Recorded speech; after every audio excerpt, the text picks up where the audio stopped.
살면서 한 번쯤은 이런 말을 들어보셨을 겁니다. 자식한테는 뭐든 솔직하게 말해야 해.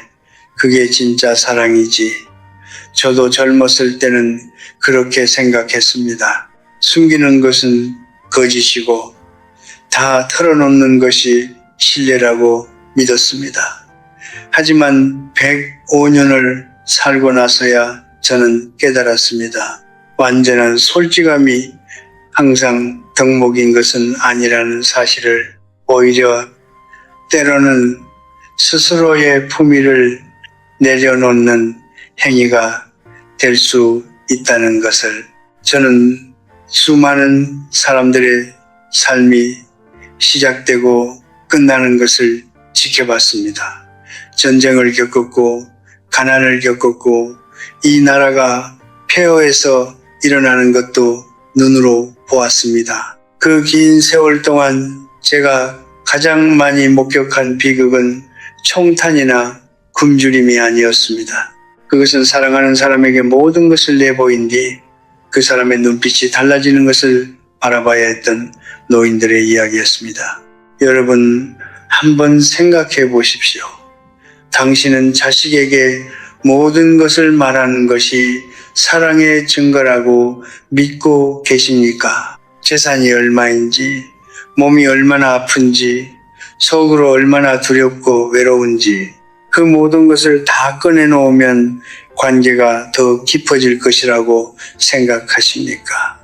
저는 그 믿음이 아름답다는 것을 압니다. 하지만 그것이 언제나 옳은 것은 아닙니다. 인간은 본능적으로 이익과 두려움에 따라 움직이는 존재입니다. 이것은 비난이 아닙니다. 이것은 제가 한 세기가 넘는 시간 동안 관찰해온 인간의 본성입니다. 아무리 사랑하는 자식이라 하더라도 부모의 재산 규모를 알게 되는 순간 그 마음속에는 자신도 모르게 계산이 시작됩니다. 아무리 효심이 깊은 자녀라도 부모가 매일 두려움과 나약함을 쏟아낸다면 그 무게에 짓눌려 관계는 서서히 달라집니다. 이것은 자식이 나쁜 사람이기 때문이 아닙니다. 그것이 인간이기 때문입니다. 그렇다면 침묵은 무엇입니까? 침묵은 차가움이 아닙니다. 침묵은 거리를 두는 것이 아닙니다. 침묵은 오히려 가장 성숙한 형태의 사랑입니다. 말하지 않음으로써 관계를 지키는 것, 드러내지 않음으로써 품위를 완성하는 것, 저는 이것을 도덕책에서 배운 것이 아닙니다. 사랑하는 사람들이 무너지는 것을 곁에서 보면서 제 자신도 수없이 실수하면서 배운 것입니다. 오늘 저는 여러분께 세 가지를 말씀드리려 합니다. 자식에게도, 아니 자식에게야말로 끝까지 지켜야 할 세 가지 침묵에 대하여, 이것은 관계를 끊으라는 이야기가 아닙니다. 이것은 더 오래, 더 깊이, 더 품위 있게 사랑하는 방법에 대한 이야기입니다. 105년의 세월이 저에게 가르쳐준 단 하나의 확신이 있다면 그것은 바로 이것입니다. 지혜로운 사람은 다 말하지 않습니다. 그리고 바로 그 침묵 속에서 진짜 품위가 완성됩니다. 제가 90을 넘겼을 무렵 오랜 친구 하나가 있었습니다. 그는 평생을 성실하게 살아온 사람이었습니다. 젊어서는 공장에서 일했고 중년에는 작은 가게를 운영했으며 늙어서는 그 세월의 땀으로 모은 재산을 갖고 있었습니다. 많다고는 할 수 없었지만 노후를 걱정하지 않아도 될 만큼은 되었습니다. 그는 어느 날 자녀들을 한자리에 불러 모았습니다. 통장, 잔액, 부동산, 보험까지 자신이 가진 모든 것을 투명하게 공개했습니다. 그는 그것이 가족 간의 신뢰를 보여주는 일이라고 믿었습니다. 자식들에게 숨길 것 없는 아버지가 되고 싶었던 것입니다. 처음 몇 달은 괜찮았습니다. 자녀들은 더 자주 전화했고 명절에도 빠지지 않고 찾아왔습니다. 그런데 시간이 지날수록 무언가가 달라졌습니다. 아들은 슬쩍슬쩍 사업자금 이야기를 꺼냈고 딸은 집을 사야 한다며 넌지시 도움을 요청했습니다. 대화의 주제가 언제부터인가 아버지의 안부가 아니라 아버지의 재산으로 옮겨가 있었습니다. 그 친구는 어느 저녁 제게 이런 말을 했습니다.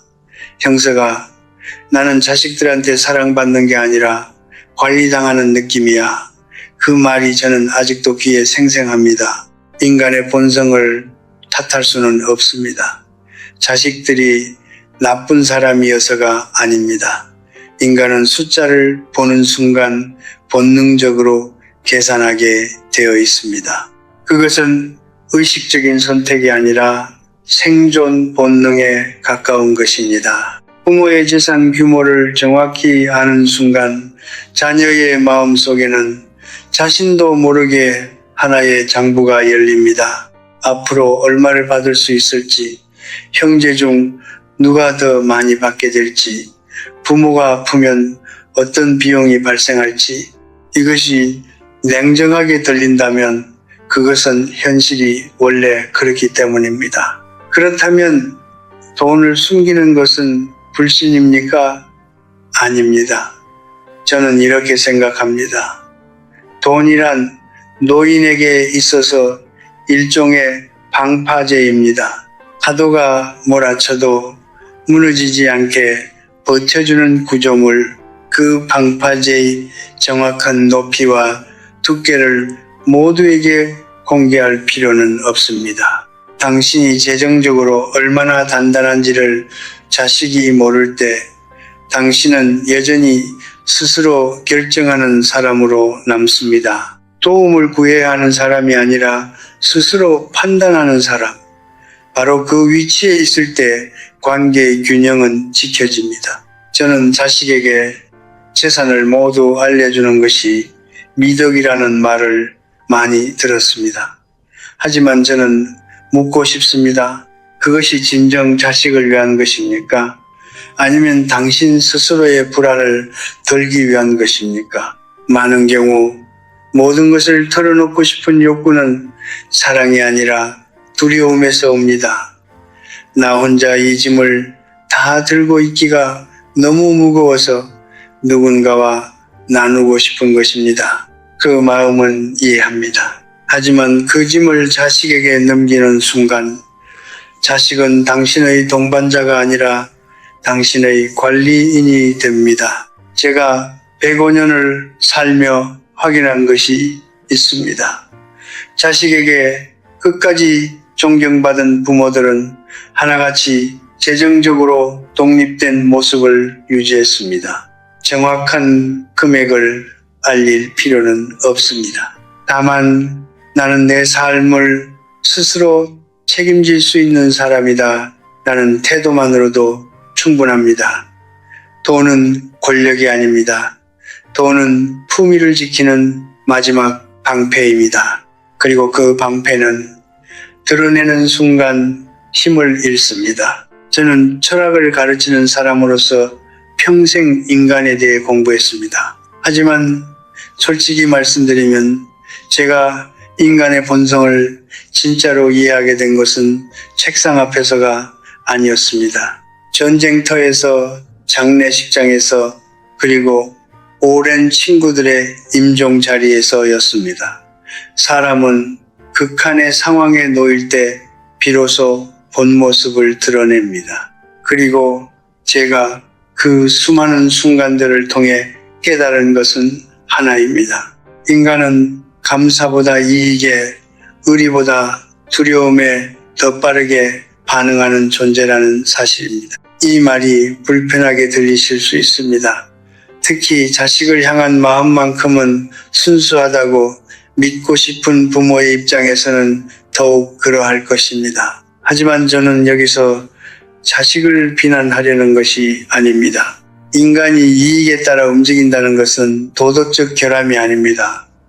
그것은 수만 년에 걸쳐 형성된 생존의 방식입니다. 먹을 것이 부족하던 시절, 위험이 도처에 있던 시절, 인간은 스스로를 먼저 지켜야만 살아남을 수 있었습니다. 그 본능은 현대 사회에서도 사라지지 않았습니다. 다만 더 세련된 형태로 포장되어 있을 뿐입니다. 한국 사회를 보십시오. 오늘날 중년의 자녀들은 부모 세대가 경험하지 못한 압박 속에 살고 있습니다. 집값은 하늘을 찌르고 자녀 교육비는 끝이 없으며 노후 준비는 아직 시작도 못한 사람이 태반입니다. 이른바 샌드위치 세대, 위로는 부모를 부양하고 아래로는 자녀를 지원해야 하는 세대. 이들에게 부모의 재산 규모는 단순한 숫자가 아닙니다. 그것은 자신의 미래와 직결된 변수입니다. 이것을 알면서도 자식이 순수한 효심만으로 부모를 대한다고 기대하는 것은 아름다운 바람이지만 현실과는 거리가 있습니다. 저는 젊은 시절에 이것을 몰랐습니다. 아니, 알고 싶지 않았습니다. 사람은 본래 선하다고, 특히 가족 사이에서는 이해타산 없이 사랑할 수 있다고 믿었습니다. 그런데 세월이 쌓일수록 저는 그 믿음이 반쪽짜리였다는 것을 알게 되었습니다. 사람은 선하기도 하고 이기적이기도 합니다. 그 두 가지가 동시에 한 사람 안에 존재합니다. 자식도 마찬가지입니다. 부모를 진심으로 사랑하면서도 동시에 자신의 이익을 계산합니다. 이 두 가지는 모순이 아닙니다. 그것이 인간입니다. 그렇다면 이 사실을 안 뒤에 우리는 어떻게 해야 합니까? 절망해야 합니까? 아닙니다. 저는 오히려 반대로 생각합니다. 인간의 본성을 있는 그대로 이해하는 사람은 배신당하지 않습니다. 왜냐하면 그는 처음부터 잘못된 곳에 기대를 걸지 않기 때문입니다. 기대가 없으면 실망도 없습니다. 그리고 실망이 없으면 관계는 오히려 더 오래, 더 단단하게 유지됩니다. 인간의 본성을 인정하는 것은 냉소가 아닙니다. 그것은 관계를 현실 위에 올바르게 세우는 일입니다. 저는 90세가 넘었을 때부터 자식에게 아무것도 기대하지 않기로 했습니다. 전화가 오면 기쁘게 받고 오지 않아도 서운해하지 않기로 했습니다. 찾아오면 반갑게 맞이하고 오지 않아도 원망하지 않기로 했습니다. 그 결정을 내린 뒤 제 마음은 놀랍도록 가벼워졌습니다. 그리고 아이러니하게도 기대를 내려놓은 뒤에야 자식들이 더 자주 연락해 왔습니다. 부담이 없는 부모에게 사람은 더 자연스럽게 다가오는 법입니다. 인간의 본성을 탓하지 마십시오. 그것을 이해하십시오. 이해하는 순간 당신은 더 이상 상처받지 않습니다. 저는 95살이 되던 해 겨울 처음으로 죽음이 진짜 가깝게 느껴졌습니다. 그 전까지는 죽음이란 것이 어딘가 저 멀리 있는 추상적인 개념이었습니다. 철학책에서 읽은 단어였고 친구들의 장례식에서 잠시 스쳐가는 감각이었습니다. 그런데 그해 겨울 새벽 3시에 홀로 누워 천장을 바라보고 있자니 문득 이런 생각이 들었습니다. 나는 언제 사라지는가? 그 생각이 심장 깊은 곳을 건드리는 순간 저는 처음으로 진짜 두려움이 무엇인지 알았습니다. 온몸이 싸늘해지고 가슴이 조여들고 아무리 눈을 감아도 잠이 오지 않았습니다. 그 순간 저는 몹시 누군가에게 전화하고 싶었습니다. 자식에게 이 두려움을 털어놓고 싶었습니다.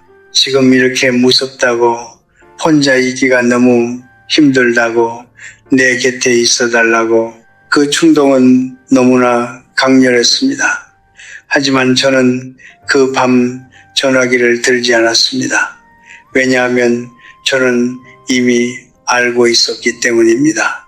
새벽 3시에 부모의 두려움을 받아들여야 하는 자식의 얼굴을 잠에서 깨어 수화기를 들고 걱정과 죄책감 사이에서 흔들려야 하는 그 마음을, 그것은 사랑의 표현이 아니라 짐을 넘기는 일이었습니다. 노년의 외로움과 두려움은 분명히 존재합니다. 그것을 부정하는 것은 거짓말입니다. 몸이 예전 같지 않다는 것을 느낄 때, 기억이 가끔 흐릿해질 때, 오랜 친구들이 하나둘 세상을 떠날 때, 그 공허함은 어떤 말로도 채워지지 않습니다. 하지만 저는 그 감정을 자식 앞에 모두 꺼내놓는 것이 과연 옳은 일인가를 오랫동안 생각해 왔습니다. 그리고 내린 결론은 이것입니다. 감정을 나누는 것과 감정을 쏟아내는 것은 전혀 다른 일입니다. 인간은 나약함을 자주 보는 대상을 무의식적으로 다르게 대합니다. 처음에는 걱정하고 보살피려 합니다. 하지만 그것이 반복되면 연민은 서서히 부담으로 변합니다. 부담은 다시 거리감으로 이어집니다. 자식이 의식적으로 그러는 것이 아닙니다. 그것은 인간의 감정이 작동하는 자연스러운 방식입니다. 부모가 매번 불안과 두려움을 털어놓을 때 자식의 마음속에는 죄책감과 소진이 쌓입니다. 그리고 그 죄책감은 결국 전화를 덜하게 만들고 방문을 뜸하게 만드는 원인이 됩니다. 부모는 더 외로워지고 자식은 더 부담스러워지는 악순환이 시작됩니다. 그렇다면 우리는 어떻게 해야 합니까? 두려움을 혼자 삼키며 살라는 것입니까? 저는 그런 말을 하는 것이 아닙니다. 두려움에는 적절한 자리가 있습니다. 믿을 수 있는 의사에게, 오랜 친구에게, 혹은 일기장에게 그 감정을 내어놓는 것은 건강한 일입니다. 하지만 자식에게만큼은 그 두려움의 전부를 드러내지 않는 것이 더 현명합니다. 자식 앞에서 단단한 모습을 보이는 것은 거짓이 아닙니다. 그것은 관계를 지키기 위한 의식적인 선택입니다. 저는 지금도 두렵습니다. 이 나이에 두렵지 않다면 그것이 오히려 이상한 일입니다. 하지만 저는 그 두려움을 제 안에서 조용히 다스리는 법을 배웠습니다. 새벽에 잠이 오지 않으면 일어나 책을 읽습니다. 마음이 무거우면 천천히 걸으며 하늘을 올려다봅니다. 누군가 그리우면 그 사람과의 기억을 떠올리며 혼자 미소 짓습니다. 그 모든 것이 제가 스스로를 지키는 방식입니다. 두려움을 느끼는 것은 인간의 일입니다. 하지만 그 두려움에 품위를 입히는 것, 그것은 어른의 일입니다. 제가 60살이 되던 해 한 지인이 있었습니다. 그는 훌륭한 아버지였습니다. 자식을 위해 평생을 바쳤고 자녀 교육에 온 힘을 쏟았으며 노후의 안락함보다 자식의 미래를 먼저 생각한 사람이었습니다. 그런데 그에게는 한 가지 습관이 있었습니다. 자식에 대해 생각하는 것을 그대로 말하는 것이었습니다. 아들이 직장을 옮긴다고 하면 그게 과연 옳은 선택이냐고 물었고, 며느리의 살림 방식이 마음에 들지 않으면 돌려 말하지 않고 직접 지적했습니다. 딸이 남편과 다퉜다는 말을 들으면 네가 좀 더 참았어야지 라고 했습니다. 그는 그것이 솔직함이라고 믿었습니다. 가족 사이에는 꾸밈없이 말하는 것이 진짜 사랑이라고 생각했습니다. 세월이 흘렀습니다. 그의 자녀들은 하나둘 연락을 줄여갔습니다. 명절에 찾아오는 횟수가 줄었고 전화 통화도 짧아졌습니다. 그는 처음에는 자식들이 바빠서 그런 것이라고 생각했습니다. 하지만 어느 날 우연히 자녀들이 나누는 대화를 엿듣게 되었습니다. 아버지한테 전화하면 또 잔소리 들을 것 같아서 그 짧은 한 문장이 그의 가슴에 깊은 상처를 남겼습니다. 그는 평생 자식을 사랑했습니다. 그런데 그 사랑의 언어가 자식에게는 상처로 쌓여 있었던 것입니다. 그것을 깨달은 날 그는 제게 전화해서 한참을 울었습니다. 솔직함과 상처를 주는 말 사이에는 매우 가는 경계가 있습니다. 그 경계를 구분하지 못하면 진심 어린 말이 관계를 허무는 도구가 됩니다. 우리는 흔히 이렇게 생각합니다. 가족이니까 다 말해도 된다. 부모니까 자식의 잘못을 지적할 권리가 있다. 하지만 저는 묻고 싶습니다. 그 말이 자식을 위한 것입니까? 아니면 당신 안의 불편함을 해소하기 위한 것입니까? 많은 경우 우리가 자식에게 쏟아내는 평가와 지적은 상대를 바꾸기 위한 것이 아니라 나 자신의 답답함을 내려놓기 위한 행위입니다. 그것은 솔직함이 아닙니다. 그것은 자신의 감정을 상대방에게 전가하는 것입니다. 모든 사실이 말해져야 하는 것은 아닙니다. 진실에는 두 가지가 있습니다. 말해짐으로써 사람을 자유롭게 하는 진실이 있고 말해짐으로써 관계를 돌이킬 수 없이 망가뜨리는 진실이 있습니다. 지혜로운 사람은 그 둘을 구분합니다. 자식의 선택이 마음에 들지 않더라도 그것이 자식의 삶이라면 침묵하는 것이 더 나을 때가 있습니다. 며느리나 사위에 대한 속마음을 굳이 꺼내놓지 않는 것이 오히려 가족 전체를 지키는 일이 될 수 있습니다. 자식의 실수를 보면서 입술을 닫는 것은 포기가 아닙니다. 그것은 자식의 자율성을 존중하는 가장 깊은 형태의 믿음입니다. 저는 나이가 들수록 이 사실을 더욱 절실히 느낍니다. 자식은 부모의 소유물이 아닙니다. 자식은 부모로부터 시작되었지만 부모와는 전혀 다른 세계를 살아가는 독립된 인간입니다. 그들에게는 그들만의 판단이 있고 그들만의 실수가 있으며 그들만의 방식으로 삶을 배워나갈 권리가 있습니다. 부모의 역할은 그 여정에 끊임없이 개입하는 것이 아니라 언제든 돌아올 수 있는 따뜻한 자리로 남아있는 것입니다.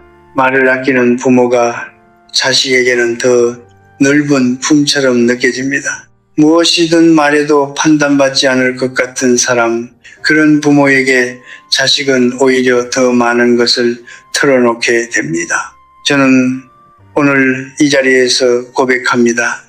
저도 젊은 시절에는 말이 많았습니다.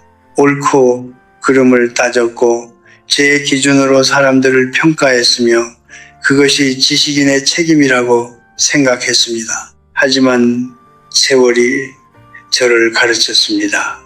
가장 현명한 말은 입 밖으로 나오지 않는 말이라는 것을, 가슴속에 담아둔 평가를 끝내 꺼내지 않는 것, 그것이 가장 성숙한 사랑의 언어라는 것을 말하지 않는 것은 감추는 것이 아닙니다.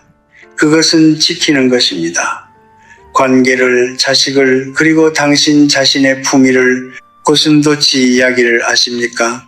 철학자 쇼펜하우어가 남긴 우화입니다. 추운 겨울날 고슴도치들이 서로의 체온으로 온기를 나누려 모여들었습니다. 하지만 너무 가까이 다가가면 서로의 가시에 찔려 상처를 입었습니다. 그렇다고 너무 멀리 떨어지면 추위에 얼어버렸습니다. 고슴도치들은 오랜 시간 끝에 비로소 적당한 거리를 찾아냈습니다. 서로를 따뜻하게 해줄 수 있으면서도 서로의 가시에 찔리지 않을 수 있는 거리.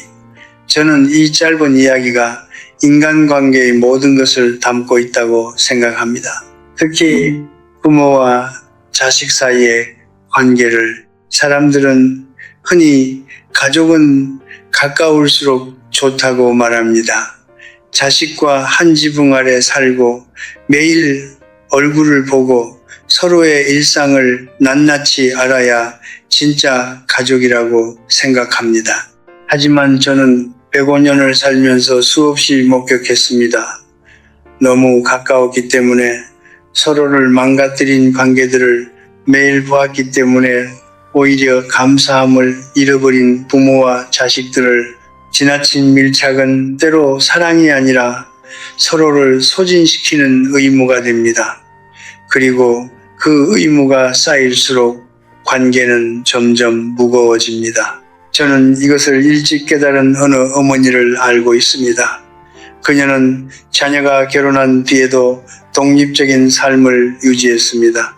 자녀의 집에 자주 찾아가지 않았고 살림에 관여하지 않았으며 손자의 육아에도 부탁을 받을 때만 도왔습니다. 주변에서는 그녀를 냉정한 어머니라고 수군거렸습니다. 하지만 몇 년이 지나자 풍경이 달라졌습니다.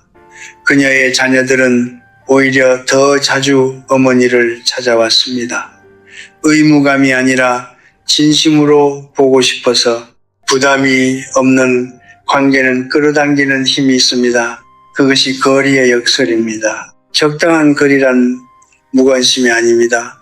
그것은 상대방의 삶을 존중하는 방식입니다. 자식이 연락을 하지 않아도 먼저 재촉하지 않는 것, 자식의 선택이 마음에 들지 않아도 묻지 않는 것, 자식의 집에 방문할 때는 언제나 미리 연락하고 오래 머물지 않는 것, 이러한 작은 배려들이 쌓여서 관계의 건강한 간격을 만들어냅니다. 그 간격 안에서 자식은 비로소 부모를 그리워할 수 있습니다. 항상 곁에 있는 존재는 그리워지지 않습니다. 가끔 보이는 존재가 더 선명하게 마음에 남습니다. 경계를 지킨다는 것은 차갑게 대하라는 말이 아닙니다. 미소를 잃지 않으면서도 선을 지키는 것, 그것이 진짜 어려운 일입니다. 자식이 돈을 빌려달라고 할 때 부드럽게 거절할 수 있는 것, 며느리나 사위에 대한 불만이 있어도 웃으며 자리를 지키는 것, 손자를 사랑하지만 육아에 과도하게 개입하지 않는 것, 이 모든 것이 미소를 잃지 않으며 거리를 지키는 고슴도치의 방식입니다. 그것은 약함이 아닙니다. 오히려 엄청난 내면의 힘이 있어야 가능한 일입니다. 저는 지금도 자식들을 깊이 사랑합니다. 하지만 저는 그 사랑을 매달리는 방식으로 표현하지 않습니다. 보고 싶으면 가슴 안에서 조용히 그리워합니다. 걱정이 되면 기도하는 마음으로 하루를 보냅니다. 자식이 찾아오면 온 마음으로 반기고 떠나면 뒤돌아보지 않고 환하게 손을 흔듭니다. 그 작별의 미소가 다음 만남을 더 기다려지게 만든다는 것을 저는 압니다. 관계는 가까울수록 깊어지는 것이 아닙니다. 서로를 존중하는 거리 안에서 비로소 진짜 온기가 흐릅니다. 저는 이제 105세입니다. 아침에 눈을 뜨면 오늘도 살아있다는 것이 새삼 신기합니다.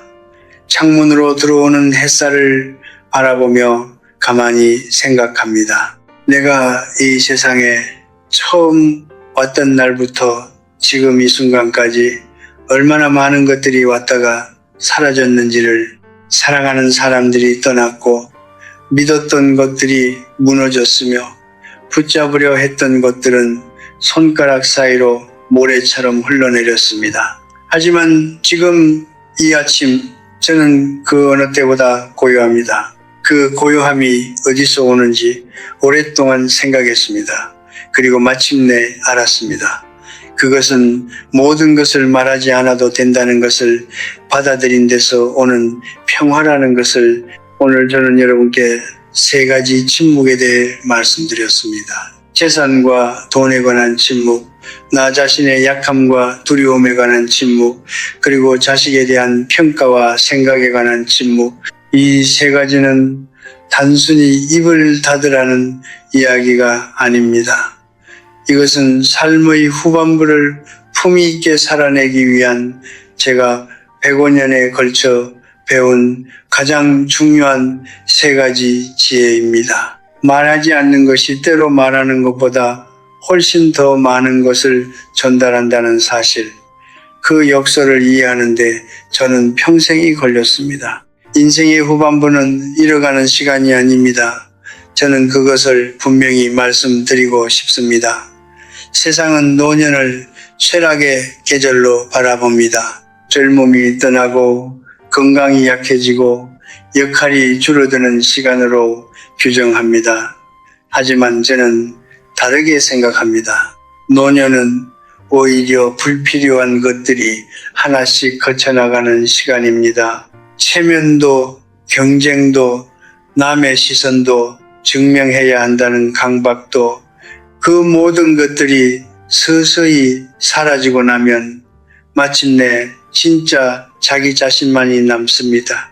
그 순간이 두렵지 않을 때 비로소 자유가 시작됩니다. 저는 젊은 시절에 행복이란 무언가를 얻는 것이라고 생각했습니다. 더 많은 지식, 더 넓은 인정, 더 깊은 사랑. 하지만 지금 저는 압니다. 행복이란 욕망의 분모를 줄이는 일이라는 것을 더 많이 가지려는 것이 아니라 지금 가진 것 안에서 충분함을 발견하는 것.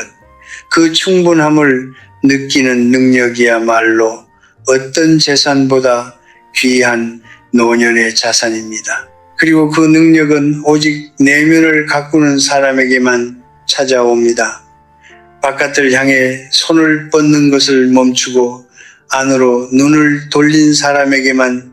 여러분, 만약 지금 자식과의 관계에서 상처받고 계신다면, 기대했던 것을 받지 못해 외로우시다면, 혹은 말하고 싶은 것을 참느라 가슴이 무거우시다면 저는 오늘 이 말씀을 드리고 싶습니다. 그 아픔은 당신이 약해서가 아닙니다. 당신이 너무 오래, 너무 많이 사랑했기 때문입니다. 하지만 이제는 그 사랑의 방식을 조금 바꿔보십시오. 말하는 사랑에서 지키는 사랑으로, 요구하는 사랑에서 기다리는 사랑으로, 드러내는 사랑에서 담아두는 사랑으로. 그 변화가 처음에는 낯설고 쓸쓸하게 느껴질 수 있습니다. 하지만 시간이 지나면 알게 됩니다. 그것이 훨씬 더 단단하고 훨씬 더 오래가는 사랑이라는 것을 저는 오늘 이 자리를 빌려 여러분의 남은 여정에 진심으로 경의를 표합니다. 여러분은 지금까지 충분히 많이 주었습니다. 충분히 많이 버텼습니다. 그리고 충분히 많이 사랑했습니다. 이제는 그 모든 것을 조용히 안으로 거두어 들이십시오. 더 이상 증명하려 하지 마십시오. 더 이상 인정받으려 애쓰지 마십시오. 당신의 품위는 타인의 반응 안에 있지 않습니다. 그것은 오롯이 당신 자신 안에 있습니다. 그리고 그 품위는 말하지 않을 때 가장 빛납니다. 삶이란 요란한 축제가 아닙니다. 삶은 조용한 지속입니다. 그 고요한 지속 속에서 당신의 가장 아름다운 계절이 지금 이 순간에도 흐르고 있습니다.